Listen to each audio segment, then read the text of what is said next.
Okay,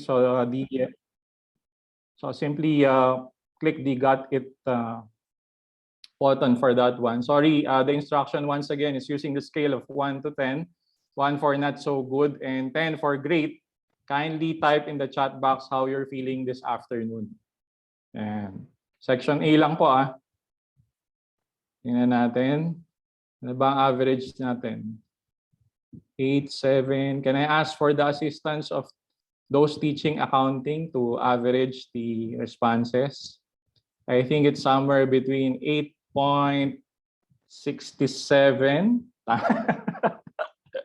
Okay, thank you very much. Section A. Siyempre, hindi magpapahuli ang Section B. Kindly open your video so we can acknowledge one another. Section B. Kumusta po? How are you doing, Section B? Welcome.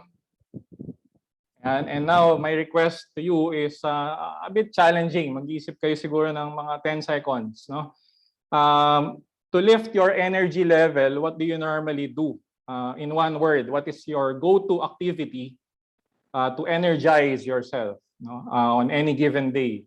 So think of a one-word activity. No? So I'll start. I normally do this. Ayan. So I run. But because of the variants that are evolving every single day, I have been running inside the house. Okay, how about the others? Yan, coffee, workout. Okay, tama, no? Meditation. Don't forget, we also have, in case you're not aware, we have the Ateneo Bolatao Center. They've been offering free sessions on meditation, sleeping, exercising. About the others? Coffee. Yun, sakto. Yun yung hinihintay ko. Galing kay Joanne, no? To start the day right and something we really definitely need to do a lot of, no? Given the evolving nature of COVID-19, no? Pray, no? And speaking of praying, I'd like to invite my fellow coach, also from Section A, who teaches at the Department of English, also of the School of Humanities, to lead us in this afternoon's prayer. Please welcome Miss Marian Perfecto. Marian. Good afternoon. Let's all remember that we are in the presence of God. In the name of the Father, Son, Holy Spirit. Amen. Lord God, we come to you now asking for your blessing and help as we are gathered here together, learning to become even much better teachers. We thank you for the graces we received this past difficult year, for strengthening our dedication as teachers and our commitment to our students' education.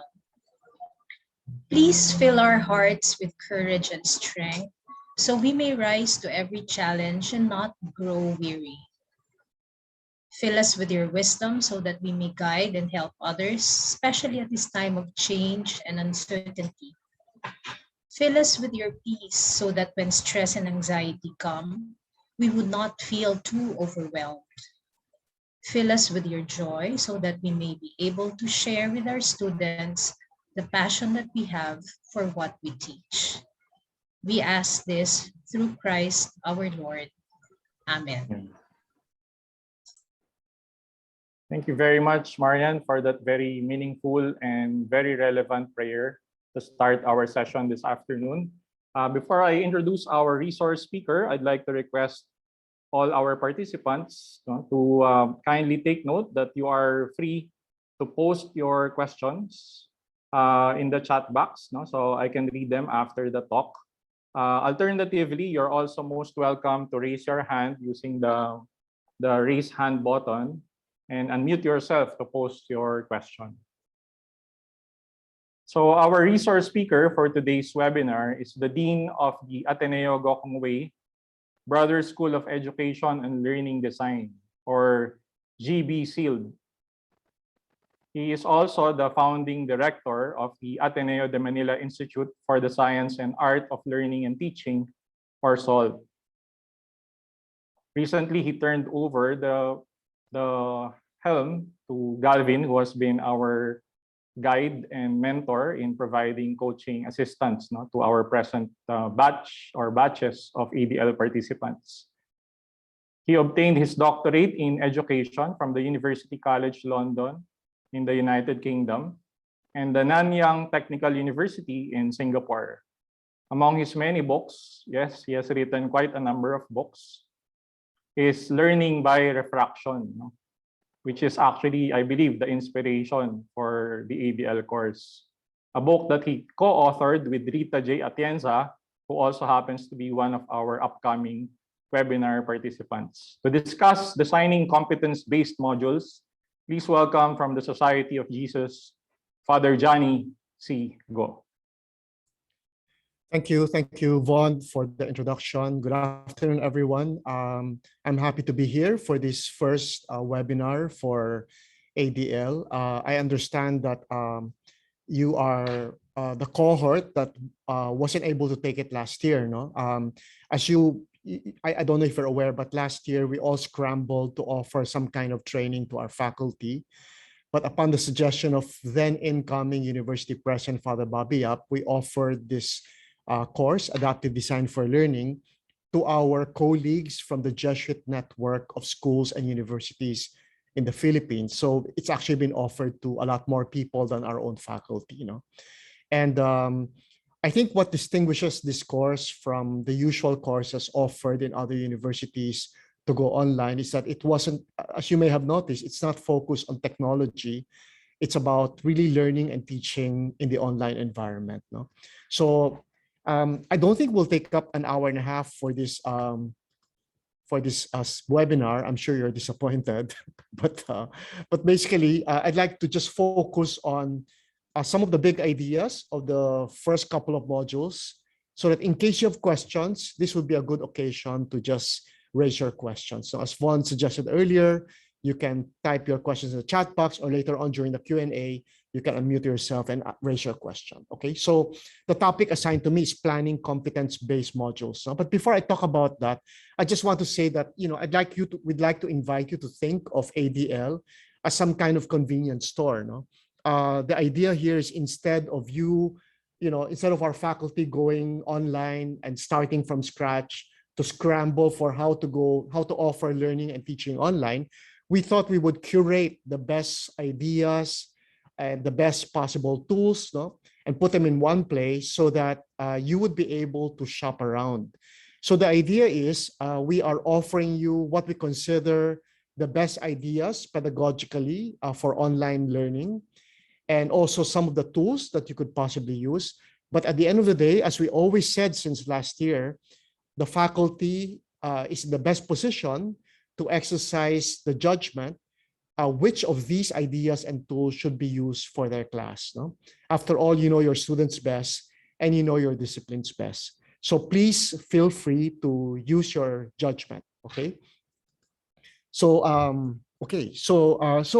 you know, as we were trying to go online, there are really three major shifts that we had to go through.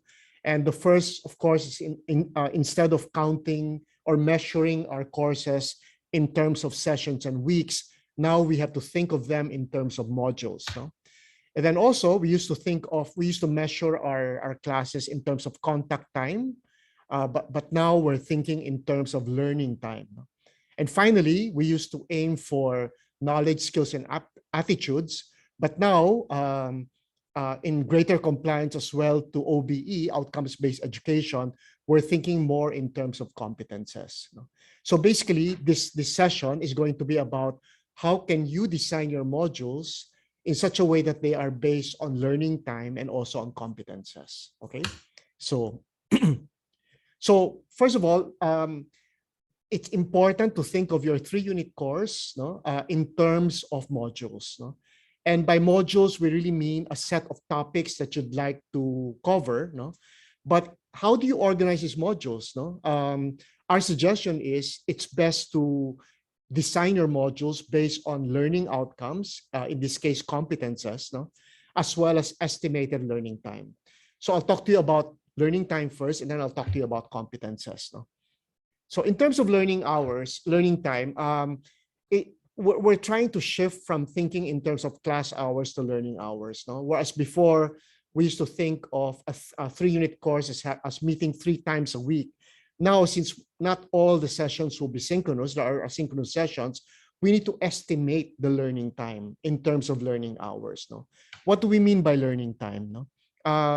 Basically, it's the estimated amount of time that the student is expected to be on task.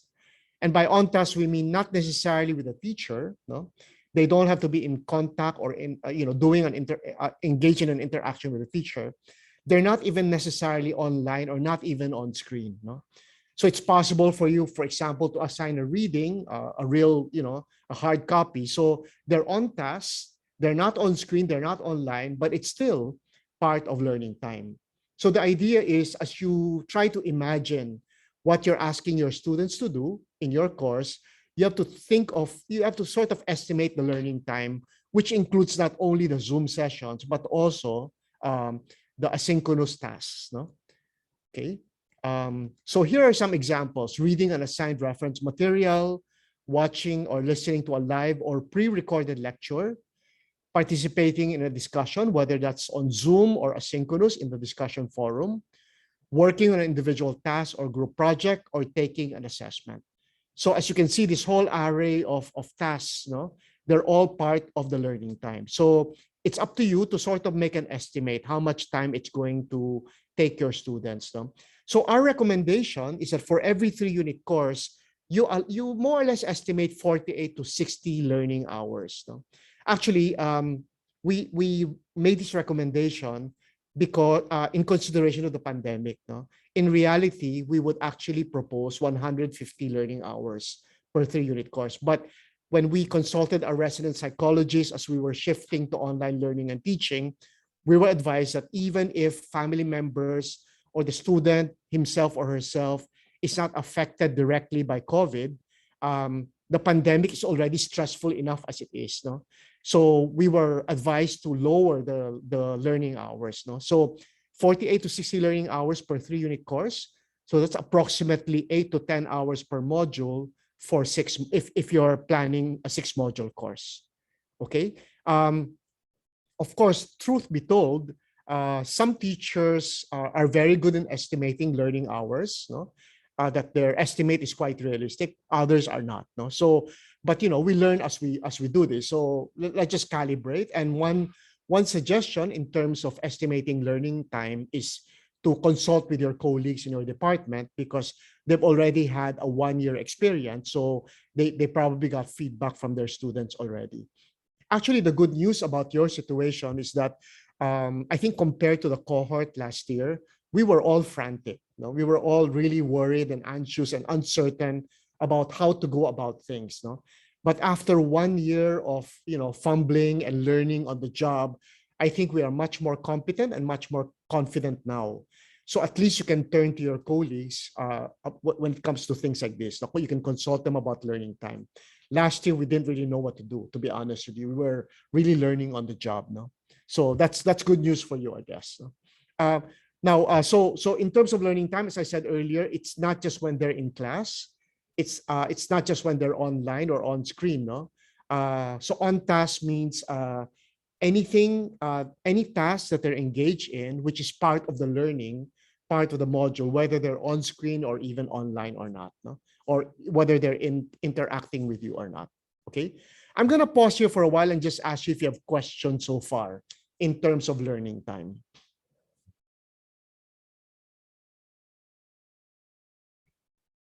One of the things we learned is that lengthy lectures don't work over Zoom.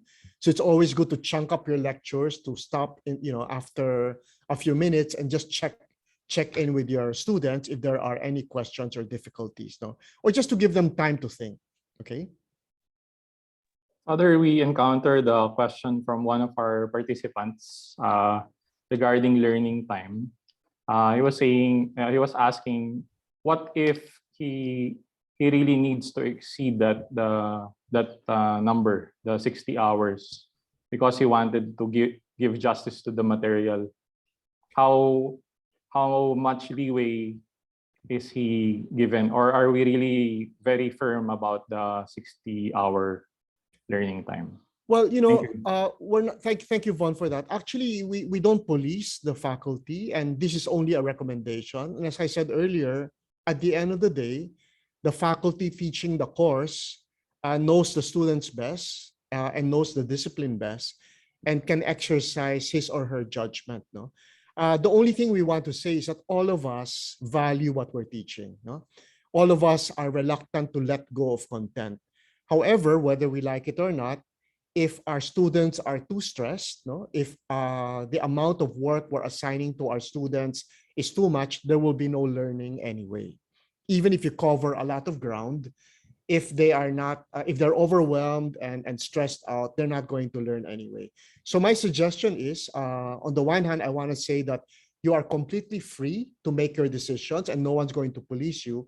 But I'd like to encourage you to check with your colleagues, because your colleagues will know better what would be a realistic learning time that for your discipline. No? I Thanks. hope that's helpful. Yeah, thanks, Father. We have a follow-up question from Joanna Camacho. How do we monitor that we achieve the target learning time of students? There's no scientific way. Thanks for your question, Joanna. So I think the best way is to just check with your students, no? To check with your students regularly, get feedback whether the work is too much, no? And of course, you know how students are; they always complain, right? So you have to be selective who you listen to, no? I mean, there will be students who are always complaining, no matter what you try to do, but there are also more reliable students that you can trust, and you can just check with them. I think that would be a good way, no? There's another question here from Neris. Now, how many hours recommended synchronous class for a 3-unit class? Again, last year, what we said was our recommendation is largely asynchronous, and it's up to the teacher to decide when to schedule strategically the synchronous classes and how often. No? However, I think LS now has a policy of at least meeting your class once a week synchronously. LS is silent about the length of that class, no? And again, it's best for you to play it by ear. In general, I wouldn't go beyond 2 hours, no? If it's just going to be a straight lecture, no? I think 2 hours is really too much. So again, play it by ear, no?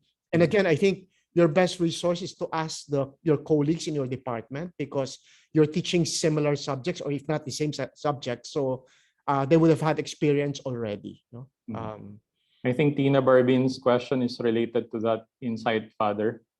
She asks, the recommended total learning time is 48 to 60. This is for the entire term. So it means the synchronous session, specifically meeting the students once a week via Zoom, should be counted in the 48 to 60 hours. Yes. But in case you haven't noticed it, we're very flexible. Because originally, and we've sort of grown and learned from the process. No, originally we recommended to our teachers to go mostly asynchronous and very little synchronous. No, to meet with your class synchronously only when needed, only when helpful. Not all the faculty members agree with that, and that's okay. That's fine with us, no. But the reason we proposed that last year, and there might still be some value there, is number one, we were concerned about Wi-Fi problems, no.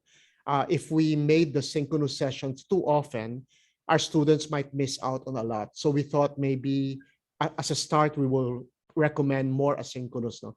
Secondly, the research does show that if the student is self-disciplined, and that's an important phrase, no? If the student is self-disciplined, they actually are able to engage in deeper learning when it's asynchronous, no? Because they set their own pace, no? However, since then, we've learned that many of our students actually don't have problems with Wi-Fi, no? So it's okay to have more synchronous sessions, no? So again, sorry, there's no formula answer. It's up to you to make that decision, knowing your students and knowing your course. So related to that, Father, our chair from the philosophy department actually encouraged us to keep or maintain the 60-hour learning time that we used last year, and not to add anything new, or because the idea is basically to help us bond more and engage more with our students. And I guess it's also partly inspired by that philosopher by the name of Michelle Walker, slow philosophy. Okay. Allowing our students to be more comfortable with us and with the material. Right. One big change, by the way, this year, this coming school year, academic year, is that now all courses will be semestral. Last year it was quarterly, no? And again, there were two reasons for that. I think it's good. It's good background for our cohort now, no? The first reason is that we did not want our students to have too many courses at the same time, no?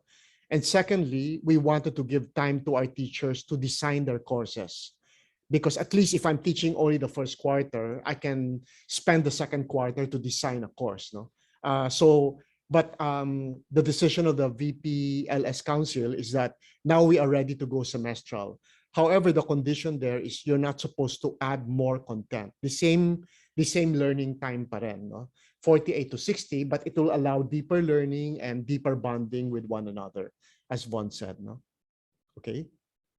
Good. Maybe I can go on, and if you have more questions, we'll just go back to that, no? Okay. So, but thanks for your question. I think, as you can see, the questions allow us to clarify things, no? And I'm trying to walk the talk, because we always said in ADL, in case you've reached it already, we've said that we want to sort of chunk the content so that we give our students time to think and also to digest what we've said, no? And sometimes short Q&A in the middle of a lecture is quite helpful, no?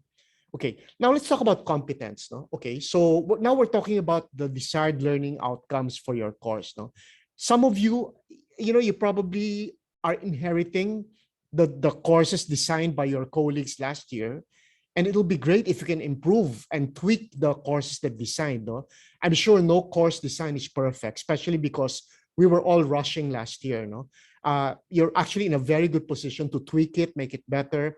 But one of the big shifts, no, in going to online learning is from thinking in terms of our desired learning outcomes in terms of knowledge, skills, and attitudes. We want to think in terms of competence. No? And as you can see in this diagram, competence is the jar of knowledge, skills, and attitudes.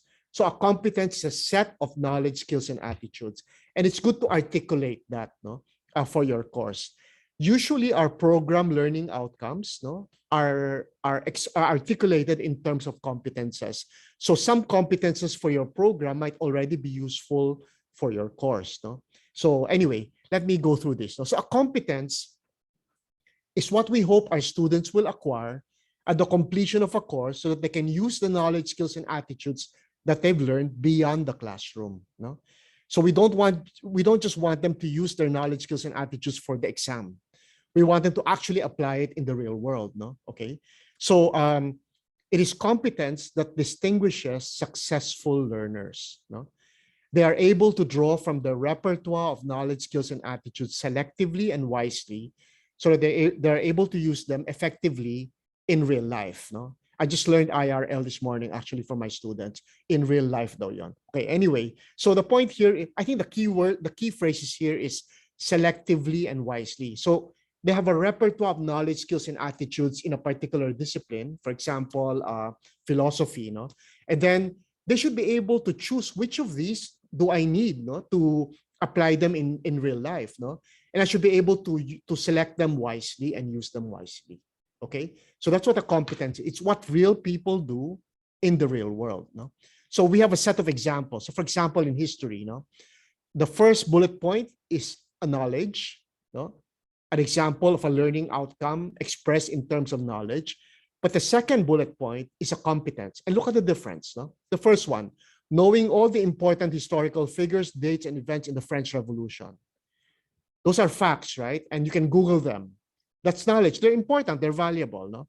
However, a competence is to be able to evaluate whether a historical account is a sound interpretation given all the available sources, even if the data are incomplete or contradictory. What's the difference? No? The first bullet point is a piece of knowledge, which is valuable, no? But it's not exactly something that a historian does in the real world. No? A historian doesn't just spit out or recite historical figures, dates, and events. No? What a historian does in the discipline is given a set of data from different sources, no? Even if some of the data are incomplete or contradictory because they come from a very old time, no? To be able to evaluate whether a historical account makes sense as an interpretation. That's what historians do. That's a historical competence. No? That's what people do in real life. No? And that's what you would consider an educated and a competent historian to be able to do. So the idea here is when you design your modules and you design your courses, try to think in terms of the competence, no? A real world competence. Here's another example, and this one's from philosophy. No? The first bullet point is knowledge and skill, no? To be able to explain the convergences and difference between the metaphysics of Aquinas and Heidegger. No? Two very different and yet very different metaphysicists, but they share some commonalities. No? So it's important for our students to understand the difference, to be able to compare the two. No?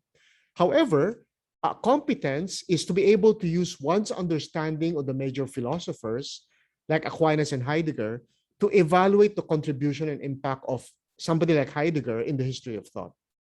That's a higher level skill, as it were. No? That's what you call a competence. So it makes a big difference if you begin to design your modules in terms of competence, because even your assessment later on will be based on the competence. You want to assess your competence and not just the knowledge, skills, or attitudes. Okay. I'll give you another example from chemistry. No? Again, the first bullet point is a skill to be able to define that. First of all, the first one is to knowledge, no? To be able to define independent, dependent variables. What's the difference? That's an important piece of knowledge, right? The second example is a skill. You should be able to calculate for mass or balance chemical equations. No? But, real chemists don't go around doing this. They don't go around defining independent, dependent variables. They don't go around calculating for mass. That's not really a competence. A competence is really an array of knowledge and skills. No? So what a chemist actually does in the real world is to be able to design an experiment that can verify or falsify a hypothesized relationship between two variables. Okay. To be able to exhibit this competence, you have to understand the difference between independent and independent variables. You have to be able to calculate for mass and balance chemical equations, but that's not the be all and end all, right? You should be able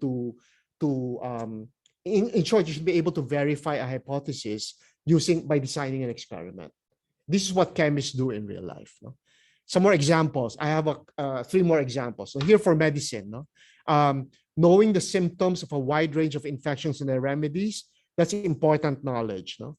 But to be able to prescribe an appropriate treatment based on a plausible and defensible diagnosis of a patient, and revising your earlier diagnosis based on the patient's response to the treatment you prescribe, that's a competence. That's what you want your doctor to be able to do. No? You don't want your doctor to just recite to you the symptoms of different infections and their remedies. You want them to be able to apply, no? To be able to apply their knowledge. And that's what a competence is. Okay, two more examples, bear with me, because I think examples have a way of clarifying the definition of competence. I don't know if we have any law professor here, but here, knowing all the property laws in the Philippines, that's important knowledge for a lawyer. But you can also Google that, no? A lawyer, a real legal competence would be to be able to analyze all the facts of a given case involving property disputes, applying the relevant legal principles, and formulating the proper legal opinion. No? So knowing the property laws is necessary, but it's not enough to exhibit the competence. No? There's a whole array of knowledge and skills that you also need to be able to come up with a proper legal opinion based on all the property laws in the Philippines. Finally, this example is from finance. No? So you should be able to compute for liquidity ratios, profitability ratios, debt ratios, and efficiency ratios. These are all important knowledge for a finance person. No? But it's not enough, right? Those are necessary, but not sufficient. No? What we're looking for is a finance person who's able to assess the financial strength of a company by selecting the ratios relevant to its industry, as well as calculating these ratios, interpreting them, and understanding their interconnectedness. In short, a competence is an application of all that you've learned in the course, no? And to be able to, respond to challenges or problems in the real world. Okay. So again, I'll stop here for a while and just check if we have some comments or questions. No? Anybody would like to comment? Is the difference between knowledge, skills, and attitudes on the one hand, and competence on the other clear to you by now? And maybe more importantly, can you begin to think of competences for your course? No? Father, we have a question from Shara Punzal. For some courses, the CLOs cannot be edited by the instructors. Is there a way to work around if you feel that the CLOs can be written better? Yes, in fact, no course, you're not allowed at all to change the CLOs, no? And there's a very technical but superficial reason for it, because that's the one that's approved by the curriculum committee and CHED, no? So you have to pay lip service to the CLOs, but you can always add CLOs that are more meaningful to you, especially if they're on the level of competence, no, in your Canvas course. That's what we suggested to our teachers last year, no? Those CLOs that are approved, they're untouchable, but you can always add, no, with what's more meaningful in your syllabus or your Canvas course, and you can design your courses based on that. Actually, we probably need to revise our CLOs, because more and more, as you know, the university is going OBE, no, outcomes-based education, and outcomes-based education is all about competences. So in a way, we thought the ADL would be a good way to get people on board already about OBE. One of the mottos we kept repeating last year is we didn't want to work hard only. We wanted to work smart. We wanted to be able to, like do a lot of things already with this course, not just to train our teachers to go online, but also to get on board with OBE and all the other stuff. How about this workaround, Father? We retain the CLOs, and then we apply what we learned from ADL through our module learning objectives. And then we try to bridge it back to the CLO. Right. Yeah. So there are many ways around it. But the idea is, if you believe and your colleagues agree with you that that the CLOs you're formulating, especially they're in terms of competences, are superior and more helpful, please, wherever you put it, no? Wherever you put the competences, no? What we're after really is that you design your course based on them, no? Wherever you decide to put that. Okay. Okay. Thanks, Father. Good. So let me go on. I just have a few more slides before we start the Q&A. No. So let me just summarize a little bit what we're saying. Other ways of putting it. So a competence is really a higher level learning outcome, no? Because it's not just knowledge, skills, and attitudes, but an application of key knowledge, skills, and attitudes. Now, there's one correction I want to make, and actually we've been saying this all summer last year, but people still say this, no? We're making a distinction between competence and competency, no? It's not a trivial difference. If you look at the research, it's quite confused. They kind of use them interchangeably, but AUN, which is promoting the outcomes-based education, which is also assessing us, no, in a way, no, they use competence quite consciously, no, and quite purposefully. A competency is usually defined as a skill, so it's a synonym for skill, no. So a competence is the higher level learning outcome that we're looking for. It's also not the assessment, no. Like for example, it's not let's say come up with a social media campaign educating people about social media, no. That would be an assessment. It's not a competence, no. A competence would be more like being able to design a communication campaign, no, to promote a message, for example. That would be a competence, no. So it's not the assessment. And this is the most important part. It's considered essential and central to your discipline or profession. And another way of putting it is that it would look good on your resume. So going back to the example from history, knowing the historical persons, dates, and events will not look good on your resume, but to be able to interpret an event or to evaluate an event, a historical event, critically based on the data, that would look good on your resume. And that's certainly essential and central to the discipline of history. So one question is, if you're teaching a particular discipline or course or subject, no, what is in the heart of that discipline? No? So for example, science, no, it's not so much the body of knowledge in that particular branch of science, right? That's not what competence is. Competence is, what does it mean to do that science, to do that chemistry, to do biology, to do physics, or to do history, So discipline really means the verb, the verb. What do you do in that particular course? In philosophy, it's not knowing philosophy, it's philosophizing. So what are the competences essential to philosophizing, for example? Okay.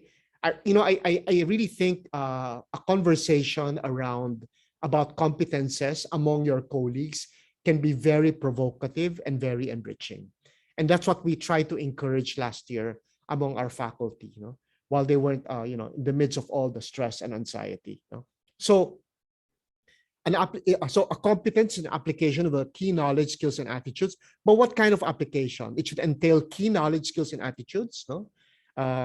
But also, it might entail knowledge, skills, and attitudes from other disciplines or professions, and other life skills like collaboration, critical thinking, creativity. Again, going back to the example of history, of evaluating a particular account, a particular interpretation based on data, that entails critical thinking. Which is not part of your CLO, which is not part of your learning outcome. But if you articulate your learning outcome in terms of competences, it's already implicit there. And that's what we value in people in the real world, right? So the application should be competent. So I think you can have a conversation with your colleagues about what does competent application of this particular thing look like. The application is real world or authentic. The application is suited beyond the classroom. It resembles what we do in a game more than in drills. So an example here is playing basketball. It's not so much learning how to dribble or to shoot, but it's actually being able to perform well in a game with all the uncertainty and all the unpredictable elements that we find in a game. Okay, so that would be another way of explaining what competence means. So here's an example, and I'd like to use basic Chinese language. I don't know if we have faculty from the Chinese language department here, but here's an example. So knowledge, skills, and attitudes. Number one, for example, should be able to read basic Chinese characters with correct pronunciation and tone. Okay, can introduce the self and describe a place. That would be a basic Chinese language skill. Can understand simple instructions, and appreciates Chinese culture, maybe. Okay. An application to be able to communicate, read, listen, speak, write using basic Chinese, and a competent and real-world applications to be able to communicate, can understand, be understood in ordinary everyday situations. So that would be an example of a competence. And an example of an assessment is you can tell your student, let's say you're in the airport and you're looking for the bathroom. What are you going to say? How will you interact with the people in the airport? That would be a very good example of an assessment that will encourage the student to demonstrate their competence, whether they've actually acquired the competence or not. Okay, so that's basically what I have in terms of input. What I'd like to do now is just open up the floor, the virtual floor, to questions or comments. This is your chance to clarify things. I'll try my best to respond to your questions, even if I did not mention them. If there was anything on Canvas or ADL that you encountered that you'd like to bring up, this might be a good opportunity to bring them up. Okay, so Von, can you moderate? Okay, Father. So from section, thank you very much, Father, for the insightful talk on competence-based modules. May we request anyone from section A? Kailangan mag-compete yata. Any representative from section A or section B? Kindly raise your hand or post your questions, please. While we're waiting for them, Father, one question that we encountered while Marian and I were reviewing the outputs of our participant has to do with the learning hours per module naman po. So, as you know, in the ADL, the maximum, the ideal rather, is 10 hours per module. So, and the cap is really 6 modules. But we've encountered some ADL participants from this cohort who advised us that there's really no compromising with regard to certain modules. So one module required 15 to 18 hours. No? Not all, but around 2 out of the 5 for him requires 15 to 18 hours. Would you like to comment on that? Yeah, that's okay as long as you try to, the other modules are fewer in hours. No? Again, there's no formula. You know? Those are just recommendations. But I'd like to caution the faculty against content dumping. That we found that very problematic last year. No? Because all of us, of course, we value what we're teaching. We're very reluctant to let go of content. So we want to teach as much as we can. No? But as I said earlier, when we dump content on our students or when we overload them with work, it doesn't work. They don't learn. No? So it's useless to do that. No? You end up teaching more, but they don't learn as much. Sometimes it's counterproductive. No? So again, we're not saying that this applies everywhere, but I would suggest that if you feel strongly about going beyond the recommended hours, that's absolutely fine with us. But since you already have colleagues who've had 1 year of experience, you might want to consult them. They might agree with you, and that's absolutely okay with us. No?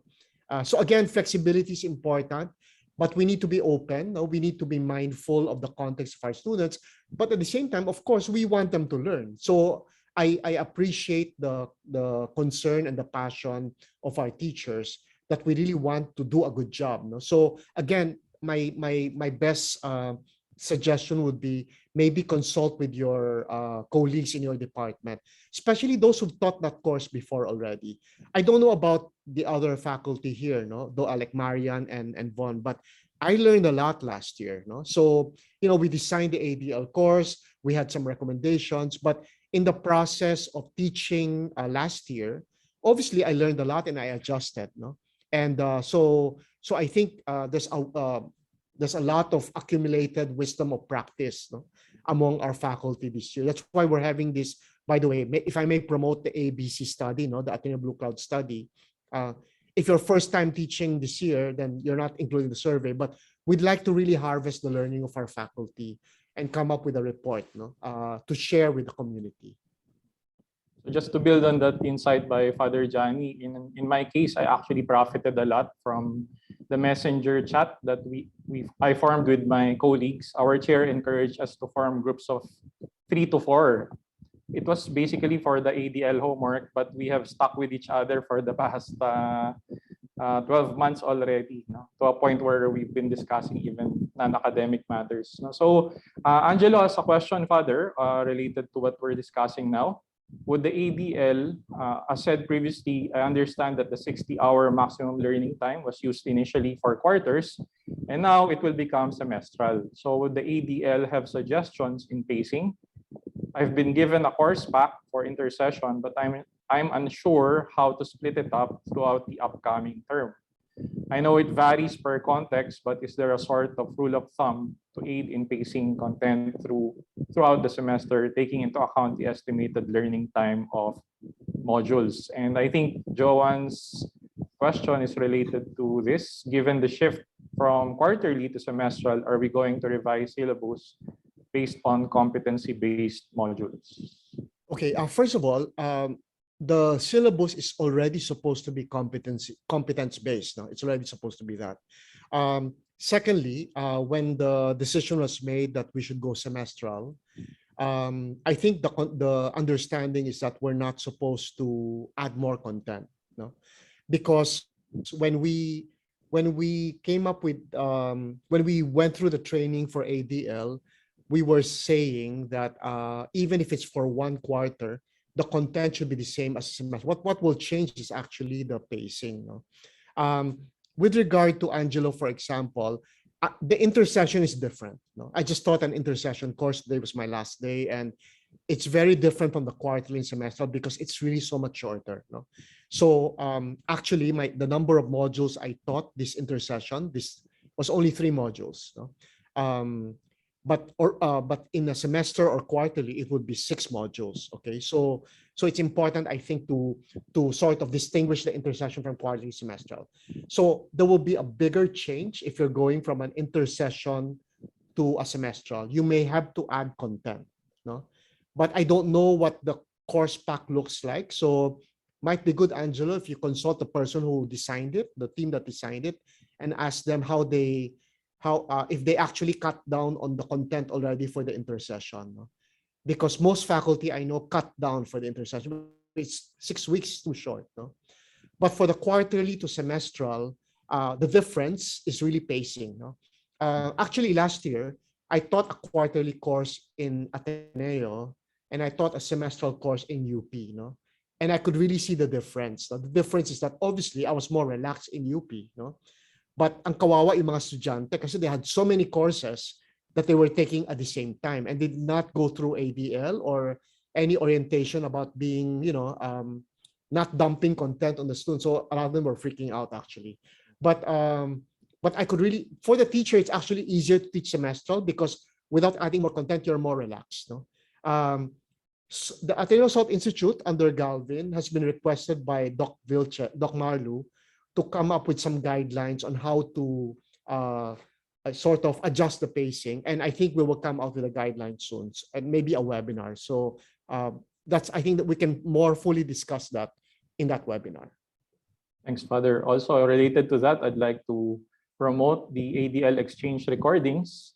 A number of our colleagues who have taught for a year actually share their best practices. And it's along the lines really of giving time for our students, our learners to get to know us and to be more comfortable with the material instead of jumping from one reading or one learning activity to the next. So just visit the Ateneo Salt website for that one.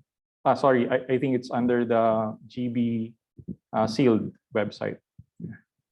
So other questions? There you go. Thanks, Darren, for the link to the Ateneo Salt Institute, the ADL exchange. Okay, any other questions from the group? Section A, Section B. Coach Marian, any questions that you may have encountered from, are the other coaches here? Coach Mark and Coach Prixie from Section B. Any questions related to competence-based modules? Go ahead, Marian. Yeah, none so far. Okay, how about from Coach Mark, Coach Prixie? Any questions from your group? Are they with us this afternoon? Maybe Vaughn, while waiting for them also, we can just ask the faculty here how they're finding the workload on ADL. No? Maybe you can also rate it from 1 to 3. No? 3 being very heavy, 1 being light. How would you rate your workload in ADL? Can you please type it on the chat box just to see? Okay, 2. So 2 sounds reasonable. No, it's typically safe answer. To 1.5. Thank you. Very precise there. No, okay. Actually, I remember when we were.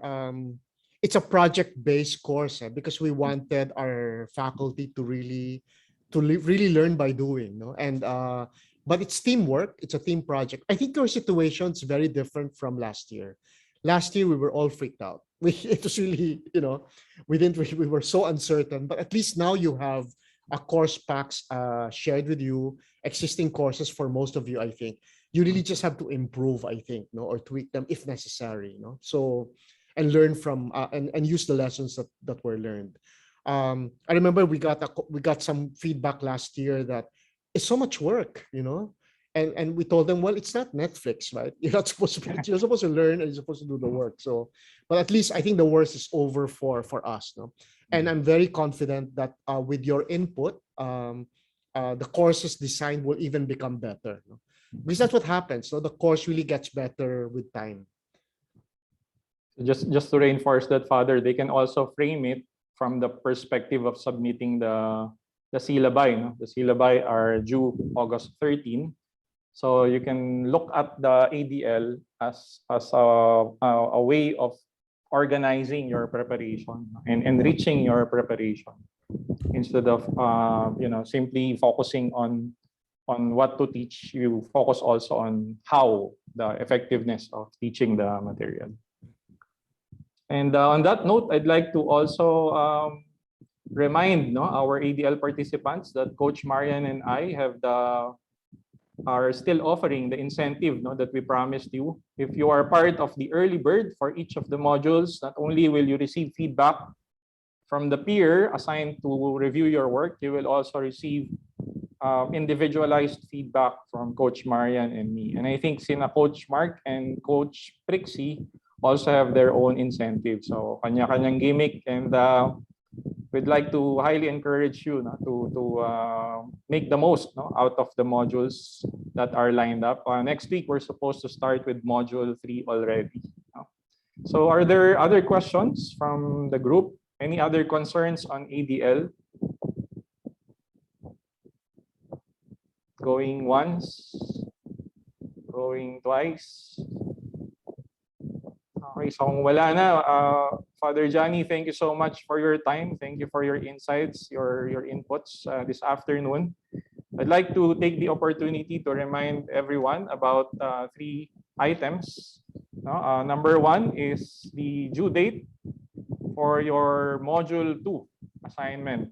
That's on August 13, designing your course structure. So those of you who attended today and those who will review this recording will definitely be able to integrate some inputs from Father Johnny for that homework due on August 13.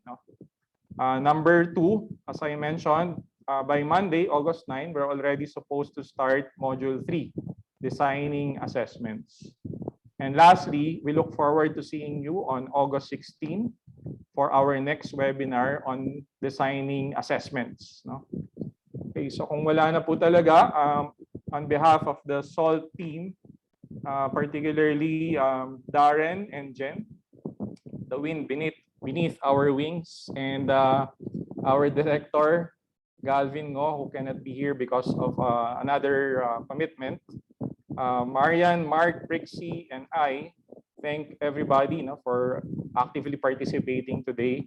And don't forget to always pass the salt moving forward. Maraming salamat po and have a nice day. Thanks again, Father Johnny. Thank you. God bless. Thank you. Bye. Thank you.